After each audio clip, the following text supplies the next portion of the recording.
Home of ক্রিকেটে আরও একবার রুবেল হোসেন, তবে চিরায়ত জার্সি গায়ে নয়। ছোট ছেলেকে নিয়ে মাঠে প্রবেশ করেন ধীর পায়ে। বিদায়ী বক্তব্য দিতে গিয়ে বারবার কণ্ঠ ধরে আসে তার। চোখের জল লুকাতে সানগ্লাসের আড়াল, তবুও আবেগ ছুঁয়ে যায় সবাইকে।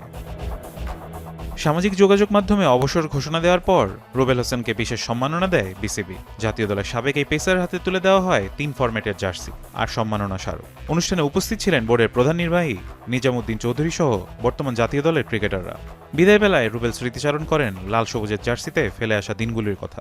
অবশ্য আমি অনেক এক্সাইটেড ছিলাম, বাংলাদেশ দলে আমি সুযোগ পেয়েছি, তো ওই দিনটা অন্য রকমের ছিল। আর আজকে যেহেতু আমাকে একটা সম্মানিত করা হলো, আমি যেহেতু 12-13 বছর আমি জাতীয় দলের হয়ে খেলেছি, তো এই দিনটা আবার একটু অন্যরকম।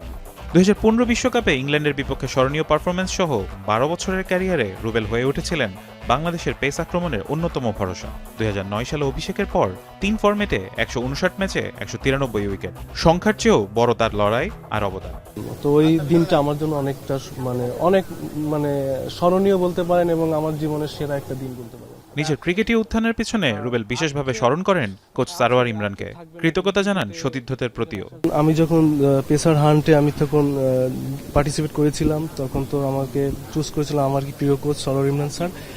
তখনকার সিনারি তখন আমরা পেস বোলার ছিলামই মাত্র কয়েকজন, বাট এখন বর্তমানে যারা খেলছে সবাই কিন্তু ম্যাচ উইনার এবং সবাই ট্যালেন্টেড ক্রিকেটার এবং সবাই ফিট।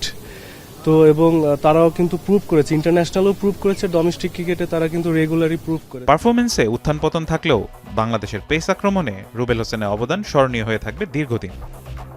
ফারহান ইহসান, এখন, ঢাকা।